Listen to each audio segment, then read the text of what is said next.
Los grandes cambios que provocó la Revolución Francesa y después de las guerras napoleónicas se sucedió un periodo de cansancio, desilusión y añoranza, consecuencia natural de la orientación historista y de la filosofía del arte que fortalece la dirección del arte. Ante el auge de la revolución industrial, científica y técnica, la arquitectura no podía permanecer de espaldas a la nueva tecnología constructiva, por más que algunos arquitectos conservadores lo pretendieron. La revolución industrial afecta tanto a los materiales como a las técnicas de construcción, y no solo trae consigo técnicas y materiales nuevos, sino también un perfeccionamiento de las que se habían utilizado tradicionalmente. En esta época, en el arte de construcción pasó al descubrimiento del hierro como elemento de construcción y hará que el romanticismo no tenga otra salida que involucrarse con los nuevos procedimientos. Entre los principales arquitectos franceses destacan Louis Hippeley, construyó la Basílica Cristiana de París, Nuestra Señora de Loreto, cuya características son las 4 columnas que presenta.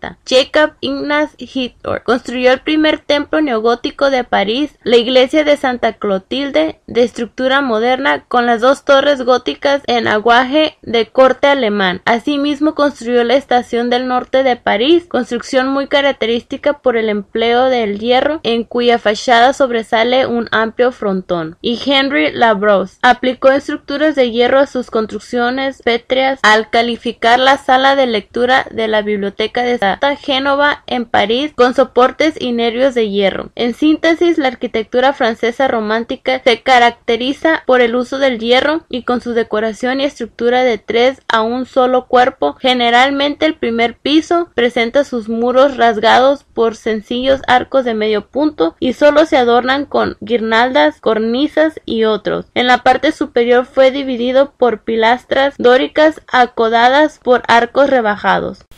Escultura. El corto periodo romántico en escultura responde a encargos oficiales para embellecer edificios o erguir monumentos. Mayores exponentes en Francia: Francisco Rode, Anthony Lousis, Auguste Nicolas, Francisque Joseph, Jean Baptiste. En Italia: Anthony Canova, Lorenzo Bartolini, Giovanni Dupri.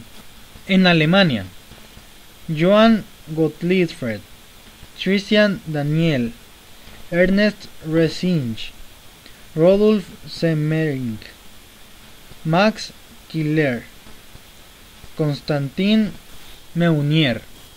En Australia: Francis Anton Dominic. Reino Unido: Francis Schallinger, Matthew Coster, Joseph Naujerek.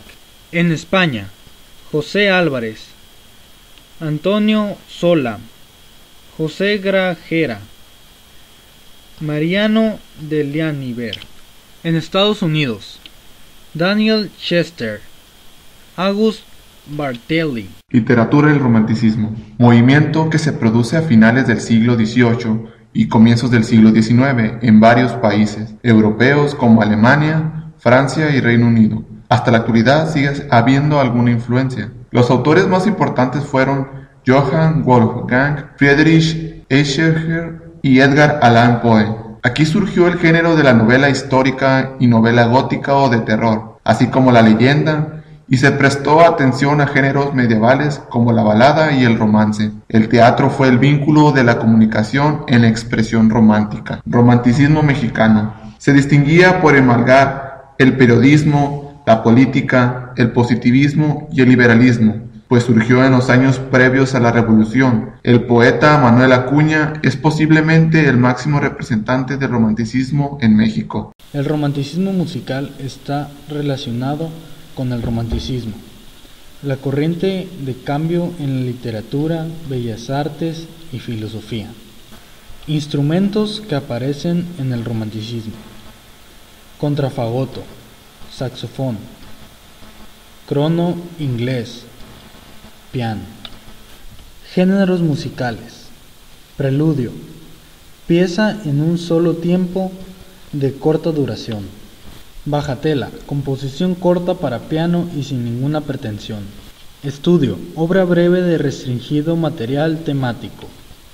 Lied, Canción culta, refinada, íntima y de sugerencia lirical. Sinfonía y concierto. Se desarrolló y se adaptó a las ideas románticas. Música programática. Tuvo gran importancia este tipo de música sinfónica que pretendía expresar una idea. Poema sinfónico.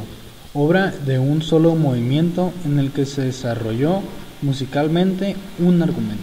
Danza del romanticismo, cambios en la danza. Mientras que en épocas anteriores se desarrollaban temas mitológicos y dioses de la antigüedad, como Apolo, Venus o Marte, en el baile, en el romanticismo la máxima expresión de danza fue el ballet, que comenzó a poner en escena historias de príncipes, ninfas, magia y amores no correspondidos. El ballet. Se introdujo el uso del tutú, un vestido corto de gasa que permitía observar la destreza de los pasos y el baile sobre la punta de los pies, con zapatillas de punta endurecida, lo que otorgaba a la bailarina un aire de libertad y ligereza. Pintura en el romanticismo. La pintura romántica sucede a la pintura neoclásica de finales del siglo XVIII, con nuevos gustos desarrollados por todas las facetas artísticas del romanticismo, como la literatura, la filosofía y la arquitectura. El romanticismo en la pintura se extiende desde 1770 hasta 1870, prácticamente 100 años. En sus características, la luz es diáfana, luminosa o difusa, pero sin estridencias. No utilizan contrastes violentos entre las partes iluminadas y oscuras. No les gustan las estridencias en el color.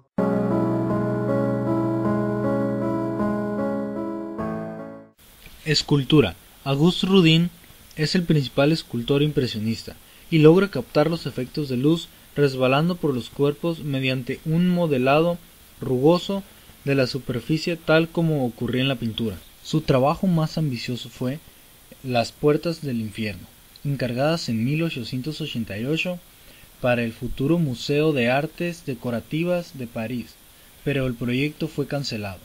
Para crear la iconografía se inspiró en el infierno de la obra literaria La Divina Comedia de Dante. Algunas obras: El Pensador, Los Amantes, El Beso, Fugit Amor, Espíritu de Guerra. Literatura del impresionismo. Fue iniciada en Francia por los hermanos Goncourt, quienes publicaron numerosas novelas de este tipo y fundaron su famosa revista en 1856. Octave Mirbeau es el mejor ejemplo de la novela impresionista del fin del siglo. Esta literatura son elementos descritos que dependen totalmente del punto de vista del escritor observador y de la impresión que le produce al mismo estado de las cosas vistas, escuchadas, olidas o tocadas al momento de ponerse a escribir o leer. Busca más la esencia de las cosas que el valor aparente de las mismas. En la literatura impresionista, los sentidos entran en contacto con la imagen, ya que al hacer este tipo de lectura es vital captar situaciones cargadas de fuerza emocional y la impresión va a ser el canal de acceso a esto. Impresiones como las oculares, las auditivas, las olfativas, las sensitivas, las emocionales, entre otras emociones. Pintura en impresionismo. Gustaban de los colores claros, luminosos y brillantes. Estudio de la plasmación de luz vibrante sobre el lienzo.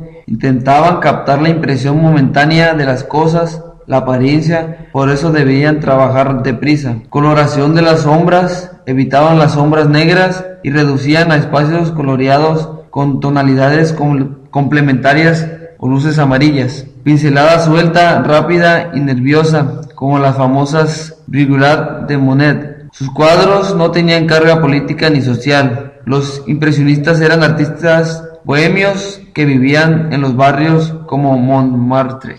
La música en el impresionismo es la tendencia musical que surgió en Francia a finales del siglo XIX. El nombre impresionismo ya se usaba antes de denominar a la pintura de los años 1860-1870, ya que sus características de ambas artes eran muy similares. Los dos únicos autores a los que podemos llamar impresionistas en aquella época son Claude Debussy y Diderot de Séverac, aunque el último no está tan reconocido como gran parte de autores posteriores. Sin embargo, Debussy es el autor impresionista más notorio, junto con el también francés Maurice Ravel. La música ya dotaba de complejos sistemas armónicos desde la antigua Grecia, donde se usaban aproximadamente 7 escalas. La arquitectura impresionista no existe como tal, pero en este siglo podemos encontrar algunos otros estilos que pueden relacionarse, como son el eclecticismo y los inicios del modernismo. Se caracteriza ante todo por la crucería ojival. La planta de la iglesia conserva lo esencial de la basílica romana. Por lo que se refiere a la distribución de los espacios, generalmente se halla dividida en 3 naves orientadas de poniente a oriente, con un crucero, el coro y un vestíbulo. El coro se dispuso de forma poligonal y en los grandes monumentos se aumentó una girola, que son naves laterales que rodean a la capilla mayor. Algunos aspectos importantes de la arquitectura en esta época son: inicio de las estructuras rígidas como consecuencia de la revolución industrial, inicio del funcionalismo en las estructuras. Había una búsqueda de las estructuras tuvieron estilo por sí mismas sin necesidad de adornos. Arquitectura del acero, surgen estructuras como el Palacio de Cristal en Inglaterra y la Torre Eiffel en Francia. Surge el eclecticismo, suma de las mejores cosas, materiales y estilos. Inicio de la era de los rascacielos, estilos neoclásico, neobarroco, neogótico, y el inicio del modernismo. Comparado con las construcciones románicas, la cripta desapareció, las torres redujeron su número. Sobre el tabernáculo se observa una linterna de madera ricamente adornada. El pilar románico se cambia por columnillas. El capitel cúbico se sustituye por un ligero en forma de capullo o de cesta ricamente adornada. Las construcciones góticas más destacadas son: en Francia, Catedral Saint-Rémy de Reims, Capilla Notre-Dame de Vaux, Capilla Chalon-sur-Marne, Catedral Notre-Dame de París, Catedral Chartres, Catedral Amiens en Inglaterra, Abadía de Westminster, Catedral de Salisbury, Catedral de York, Catedral de Lincoln en Italia, Catedral de Milán, Palacio de los Dogos, Catedral de Siena, Catedral de San Petronio en Bolonia, Alemania, Iglesia de Santa Isabel de Marburg, Catedral de Estrasburgo, Catedral de Colonia, Iglesia de Santa Catalina de Oppenheim en España, Monasterio de Santo Tomás de Ávila, Catedral de Sevilla, Catedral de Barcelona y Catedral de Huesca.